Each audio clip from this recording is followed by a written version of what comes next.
안녕하세요, 시우쌤입니다. 저희가 지금까지 자소서 문항풀이만 했었잖아요. 그런데 이제부터는 면접 가이드라는 걸 새롭게 시도해보려고 해요. 그래서 오늘 가져온 면접 가이드는 2025년 IBK 인턴 면접이에요. 작년에 정말 많은 분들의 합격을 도와드렸는데 그 노하우를 바탕으로 이렇게 풀이를 해드릴게요. 먼저 들어가기 전에 여러분이 꼭 알고 있어야 하는 것이 있겠죠? 바로 IBK가 어떤 은행인가에 대해서 분석을 꼭 해야겠죠. 그리고 기은 인턴은 도대체 어떤 업무를 하는지도 알아야겠죠? 네. 그래서 저희가 다 미리미리 준비를 해두었습니다. 저희 홈페이지에 오셔서 이 자료들 꼭 보시면서 IBK 분석하는 시간도 줄이시고 인턴 업무도 파악하면서 현실적으로 여러분이 기여할 수 있는 측면으로 이야기하시기 바라겠습니다. 먼저 기은 인턴은 토론 면접과 인성 면접 순으로 진행이 되는데요. 자세히 설명드릴게요. 먼저 토론 면접은 대략 50분에서 1시간 정도 진행이 되고요. 참여 인원은 죄 따라 다른데 8명에서 10명 정도가 됩니다. 여기서 토론은 찬반 토론인데 약간 특이한 게 있어요. 서로 모여서 마인드맵을 그리고요. 그리고 발표도 하셔야 합니다. 이 발표까지 하고 나서 토론을 진행을 해요. 제가 여기에 이렇게 쓴 것처럼 마인드맵을 그리는데 여기서 마인드맵이란 여러분이 받은 주제에 대해서 여러 가지 생각들을 정리하는 것이라고 생각하면 되세요. 그런데 이때 면접관들이 돌아다니면서 평가를 하니까 꼭 구체적으로 임해야겠죠. 그리고 이 마인드맵을 마친 뒤에는 발표를 하고요. 그 다음에 자유 토론을 진행해요. 그런데 이제 어떤 토론 주제가 나올지 걱정하시는 분들이 있는데 자료 같은 경우 내가 이 지식을 몰라도 충분히 파악이 될 정도로는 제공이 될 거예요. 그래도 내가 모르는 이슈들을 보기보다는 그래도 익숙한 주제들을 만나는 게 좋겠죠. 여기에 보시다시피 금융뿐 아니라 사회정책, 복지, 상식 등 정말 다양한 관점에서 예시가 나오니까요. 현재 이슈가 되는 주제들 꼭 챙겨보시면 도움이 될 거예요. 그리고 개인적으로 생글생글이라는 사이트가 있는데 찬반 이슈로 다룰 만한 주제들이 많으니 그 사이트도 꼭 참고하세요. 그럼 이제는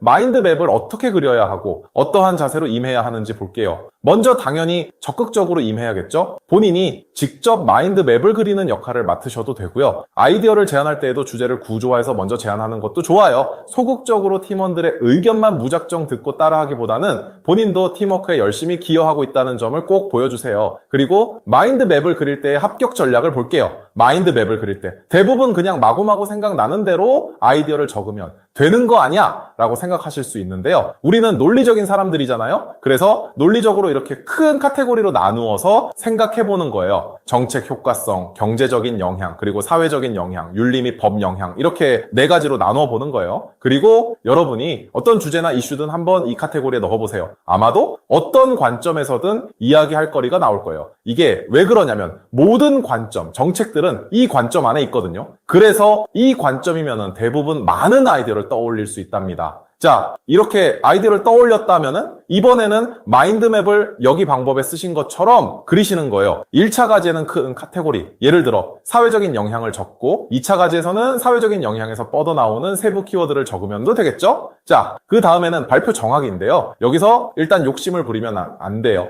본인만 돋보여도 안 되고 팀 전체가 돋보이게끔 해야 하고요. 본인 혼자 많은 양을 맡겠다고 욕심을 부리는 것도 안 됩니다. 발표 시간과 내용을 생각하시고요. 팀원들과 조율해서 조화롭게 발표하는 모습을 꼭 보여주세요. 이제는 발표 구조와 내용입니다. 이 부분도 설명을 드리고 싶은데 이 부분까지 설명을 하면 너무 길어질 것 같아서 불가피하게 중략했습니다. 원문에서는 정말 자세하게 설명을 해드렸으니 꼭 참고하시기 바랍니다. 이제는 토론이에요. 이번 토론이 찬반이기는 한데 사실 이 토론에서는 누가 이기나를 보는 건 아니에요. 여러분이 얼마나 적극적으로 임하고 팀워크에 어떻게 기여하고 다른 사람 의견을 어떻게 수용하는가라는 태도적인 부분들은 훨씬 더 많이 보는 거예요. 토론 평가 요소를 나누면은 논리적인 사고, 협업, 그리고 기여도, 수용성 등으로 나눌 수 있거든요. 이러한 평가 요소들을 생각하셔야 하세요. 그래서 반대측 입장분들을 당연히 너무 공격하면 안 됩니다. 예를 들어서 그 의견 정말 별론데요? 그게 말이 된다고 생각하세요? 이런 태도 절대 안 됩니다. 그리고 이건 따로 말씀을 드리고 싶었던 점이에요. 토론 면접에 가시면은 진짜 대부분 정말 잘 들었습니다. 좋은 의견 감사합니다. 이런 말씀을 앵무새처럼 똑같이 많이 하세요. 그런 문장 말고 상대방의 말이나 의견을 요약해서 잘 들었다를 나타낼 수도 있어요. 예를 들면 어떠한 측면에서 지적해 주셨는데 공감합니다. 그러나 이렇게 반론을 이야기하실 수도 있고요. 아니면은 어떤 관점에서 제기해 주신 건설적인 의견 감사합니다. 하지만은 이렇게 반론을 제기할 수도 있어요. 그리고 여러분들이 대부분 반대 입장 측과의 티키타카만 고민하시는데 아니에요. 서로 도와주려는 팀워크도 토론 면접에서 중요하거든요. 그래서 같은 측의 팀원이 힘들어하고 부족하거나 의견이 부족해 보인다면 여기 나와 있는 예시처럼 도와주셔도 되세요. 그리고 토론 면접은 정말 다양하게 자료가 많거든요. 토론 면접 대가인 실무진 친구들이 함께 도와준 자료라 도움이 많이 될 거예요. 나는 토론 면접을 더 공부하고 싶다고 하시는 분들이 있다면 이 자료들도 홈페이지에서 참고하세요. 이제는 인성 면접이에요.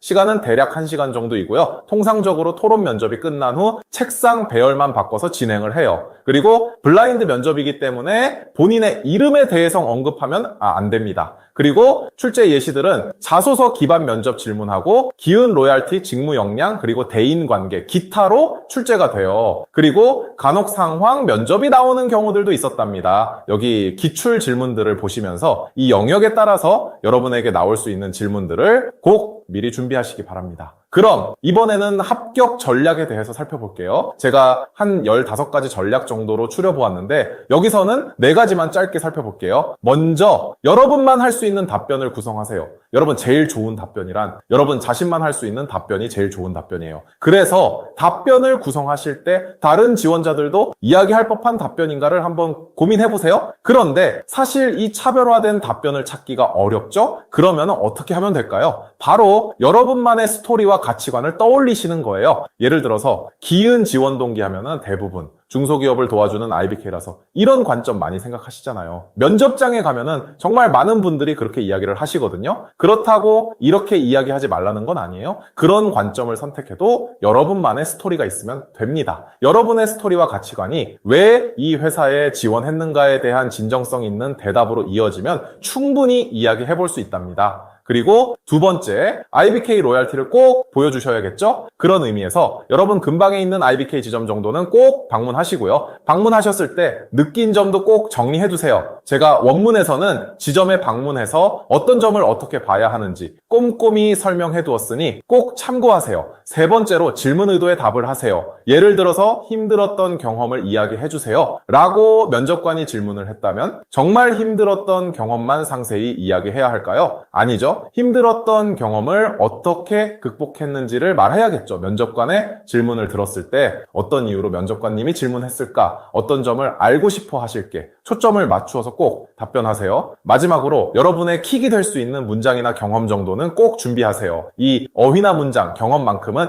내뱉고 오겠다고 생각하시고 준비하세요. IBK 로얄티가 될 수도 있고요. 아니면은 인턴 업무에 맞는 자질이나 역량이 될 수도 있겠죠. 이번에는 모법 답변 예시 한 가지를 볼게요. 인턴으로 입행 후 꼭 기여하고 싶은 점. 자, 이건 어떻게 대답해야 할까요? 인턴으로서 여러 가지 측면으로 기여할 수 있겠죠? 선배님께 이쁨 받겠다. 선배님 업무를 잘 도와드리겠다. 이렇게 팀워크 관점으로 말을 할 수도 있지만은 그런 답변보다는 직무적인 측면에서 기여할 수 있는 점을 이야기하는 게 좋겠죠? 아마 인턴이 CJ 업무는 못하지만은 카드 발급이나 통장 등록, 발급 이런 업무들은 할 수 있어요. 이런 정보를 파악해서 카드 발급 하나를 해도 고객님이 더 원하시는 카드로 발급해드리는 걸 도와드리고 싶다. 이런 식으로 직무에 맞춰서 이야기할 수도 있겠죠? 이번에는 실제로 최종 합격했던 친구의 예시를 가져와 봤어요. 참고로 먼저 말씀드릴게. 이 친구의 정보 보완을 위해 약간 질문과 답변을 바꾸었다는 점 알려드립니다. 질문을 볼까요? 타인에게 신뢰를 주는 방법과 신뢰를 주었던 경험이 있다면? 이라고 물어봤어요. 그럼 답변을 보죠. 먼저 첫 문장을 보면은 저는 정직합니다. 약속을 잘 지킵니다와 같은 막연한 답변이 아니죠. 기록하고 기억하기라는 구체적이고 자신만의 방법으로 제시했어요. 거기다가 기록, 기억, 라임도 기가 막혀요. 딱 귀에 들어오는 답변인 동시에 자신만의 철학이 있는 것처럼 보이는 답변을 했죠. 그리고 그 다음 문장에 신뢰에 대한 본인만의 정의를 내리면서 나는 인간관계와 신뢰 본질에 대해 깊이 고민했다라는 흔적을 드러냈어요. 네, 그만큼 생각이 있다는 지원자라는 거죠. 그리고 그 다음에 너무 길어지지 않게 스타 기법에 따라 내용을 요약해서 아주 간결하게 이야기도 잘했습니다. 이 친구의 답변이 꼭 정답은 아니에요. 하지만 이 친구처럼 정말 구체적이고 나만의 꾸밈 없는 답변이다라는 점을 강조하셔야 한다는 점 기억하시기 바라겠습니다. 사실 원문 내용 풀이를 더 말씀드리고 싶었지만은 지금 면접 기간도 촉박해서 빨리 풀이해드려야겠다라는 욕심에 이 정도 내용밖에 풀지 못했습니다. 그래도 여러분이 면접을 준비하시는데 꼭 필요한 핵심 내용들은 풀이해드렸으니 참고하셔서 꼭 좋은 결과 있기를 바라겠습니다. 그리고 원문 내용은 약 50페이지 정도로 정말 상세하게 풀이를 했으니까요. 관심이 있으시다면 더 참고하시기 바라겠습니다. 그럼 지금까지 시우쌤이었습니다.